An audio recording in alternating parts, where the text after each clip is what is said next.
Emma Suns, de Jorge Luis Borges.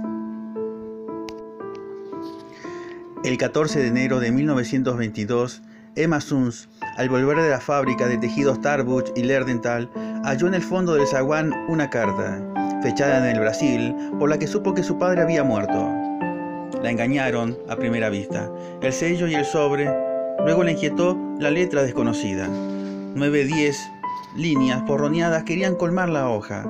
Emma leyó que el señor Meyer había ingerido por error una fuerte dosis de veronal y había fallecido el 3 del corriente en el hospital de Bagué. Un compañero de pensión de su padre firmaba la noticia, un tal Fine de Río Grande, que no podía saber que se dirigía a la hija del muerto. Emma dejó caer el papel.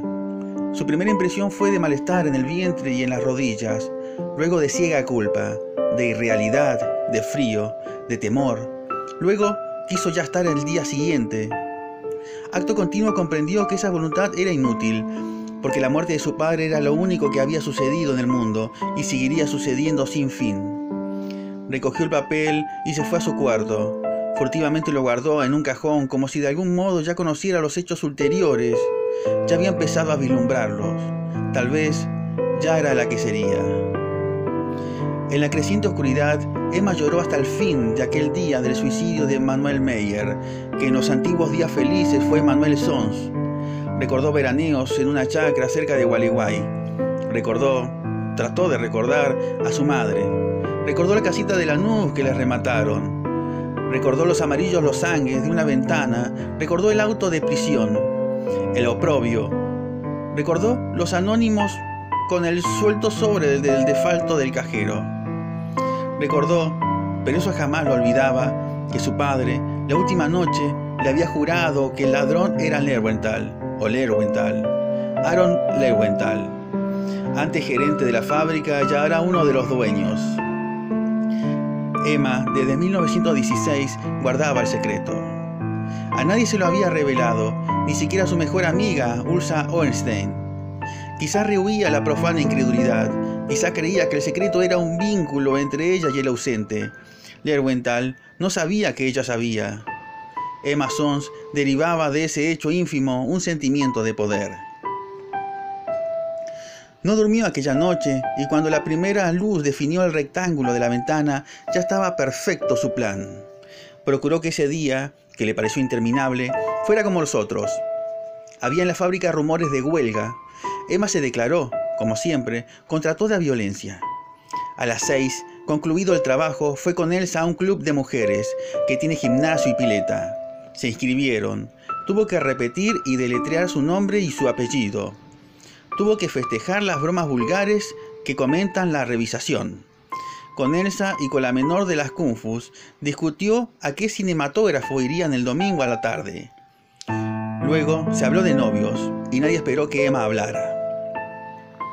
En abril cumpliría 19 años, pero los hombres le inspiraban aún un temor casi patológico. De vuelta, preparó una sopa de tapioca y unas legumbres, comió temprano, se acostó y se obligó a dormir. Así, laborioso y trivial, pasó el viernes 15, la víspera. El sábado, la impaciencia la despertó. La impaciencia, no la inquietud, y el singular alivio de estar en aquel día, por fin. Ya no tenía que tramar y que imaginar, dentro de algunas horas alcanzaría la simplicidad de los hechos. Leyó en la prensa que el Neerundstan de Malmo zarparía esa noche del dique 3. Llamó por teléfono a Leuwenthal, insinuó que deseaba comunicar, sin que lo supieran las otras, algo sobre la huelga y prometió pasar por el escritorio al oscurecer. Le temblaba la voz. El temblor convenía a una delatora. Ningún otro hecho memorable ocurrió esa mañana. Emma trabajó hasta las 12 y fijó con Elsa y con Perla Kung-Fus los pormenores del paseo del domingo. Se acostó después de almorzar y recapituló, cerrados los ojos, el plan que había tramado. Pensó que la etapa final sería menos horrible que la primera y que le depararía sin duda el sabor de la victoria y de la justicia. De pronto, alarmada, se levantó y corrió al cajón de la cómoda. Lo abrió. Debajo del retrato de Milton Sills, donde la había dejado la antenoche, estaba la carta de Fine. Nadie podía haberla visto. La empezó a leer y la rompió.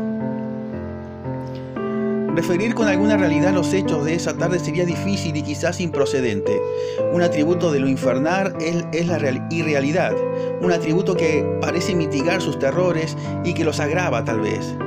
¿Cómo hacer verosímil una acción en la que casi no creyó quien la ejecutaba? ¿Cómo recuperar ese breve caos que hoy la memoria de Emma Sunz repudia y confunde? Emma vivía por Almagro, en la calle Liniers. Nos consta que esa tarde, fue al puerto. ¿Acaso en el infame paseo de Julio se vio multiplicada en espejos, publicada por luces y desnudada por los ojos hambrientos? Pero más razonable es conjeturar que al principio erró, inadvertida, por la indiferente Recoba. Entró en 2 o 3 bares, vio la rutina o los manejos de otras mujeres. Dio al fin con hombres del Nervental. De uno, muy joven, temió que le inspirara alguna ternura y optó por otro, quizás más bajo que ella y grosero, para que la pureza del horror no fuera mitigada. El hombre la condujo a una puerta, después a un turbio zaguán, y después a una escalera tortuosa, y después a un vestíbulo en el que había una vidriera de losangues idénticos a los de la casa de Lanús, y después a un pasillo, y después a una puerta que se cerró. Los hechos graves están fuera del tiempo, ya que en ellos el pasado inmediato queda como tronchado del porvenir, ya porque no parecen consecutivas las partes que los forman. En aquel tiempo, fuera del tiempo, en aquel desorden perplejo de sensaciones inconexas y atroces, pensó Emma Sunz una sola vez en el muerto que motivaba el sacrificio. Yo tengo para mí que pensó una vez y que en ese momento peligró su desesperado propósito. Pensó, no pudo no pensar, que su padre le había hecho a su madre la cosa horrible que ahora a ella le hacían. Lo pensó con débil asombro y se refugió enseguida en el vértigo. El hombre sueco o finlandés no hablaba español. Fue una herramienta para Emma como esta lo fue para él. Pero ella sirvió para el goce y él para la justicia. Cuando se quedó sola, Emma no abrió enseguida los ojos. En la mesa de luz estaba el dinero que había dejado el hombre. Emma se incorporó y lo rompió como antes lo había hecho con la carta. Romper dinero es una impiedad, como tirar el pan. Emma se arrepintió apenas lo hizo. Un acto de soberbia, y en aquel día. El temor se prendió en la tristeza de su cuerpo, en el asco. El asco y la tristeza la encadenaban, pero Emma lentamente se levantó y procedió a vestirse. En el cuarto no quedaban colores vivos. El último crepúsculo se agravaba. Emma pudo salir sin que la advirtieran. En la esquina subió a un Lacrosse que iba al oeste. Eligió, conforme a su plan, el asiento más delantero para que no le vieran la cara. Quizá le confortó verificar en el insípido trajín de las calles que lo acaecido no había contaminado las cosas. Viajó por barrios decrecientes y opacos, viéndolos y olvidándolos en el acto, y se apeó en una de las bocacalles de Warnes. Paradójicamente su fatiga venía a ser una fuerza, pues la obligaba a concentrarse en los pormenores de la aventura y le ocultaba el fondo y el fin. Aaron Nervental era, para todos, un hombre serio. Para sus pocos íntimos, un avaro. Vivía en los altos de la fábrica, solo, establecido en el desmantelado arrabal. Temía a los ladrones. En el patio de la fábrica había un gran perro y en el cajón de su escritorio, nadie lo ignoraba, un revólver. Había llorado con decoro el año anterior. La inesperada muerte de su mujer, una causa que le trajo una buena dote, pero el dinero era su verdadera pasión. Con íntimo bochorno, se sabía menos apto para ganarlo que para conservarlo.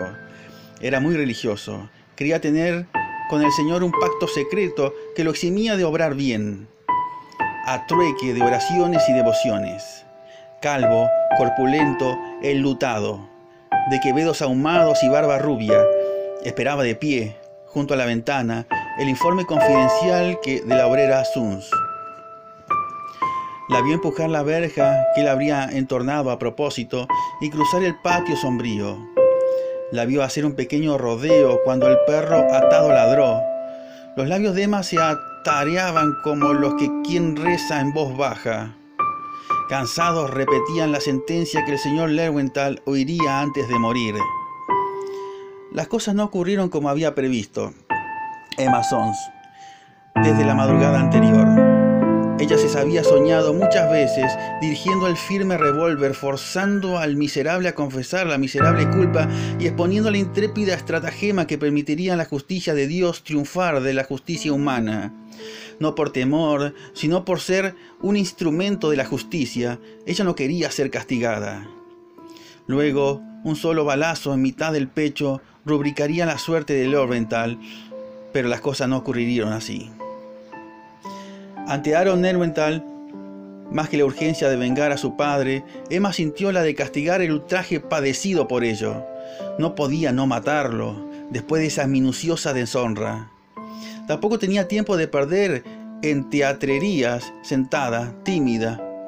Pidió excusa a Lerwenthal, invocó a ser delatora, las obligaciones de la lealtad, pronunció algunos nombres, dio a entender otros y se cortó como si la venciera el temor. Logró que Lerwenthal saliera a buscar una copa de agua. Cuando este incrédulo de tales aspavientos, pero indulgente, volvió al comedor, Emma ya había sacado del cajón el pesado revólver. Apretó el gatillo 2 veces. El considerable cuerpo se desplomó como si los estampidos y el humo lo hubieran roto. El vaso de agua se rompió en la cara y la miró con asombro y cólera. La boca de la cara la injurió en español y en irish. Las malas palabras no cejaban. Emma tuvo que hacer fuego otra vez. En el patio, el perro encadenado rompió a ladrar y una efusión de brusca sangre manó de los labios obscenos y manchó la barba y la ropa. Emma inició la acusación que había preparado. He vengado a mi padre y no me podrán castigar.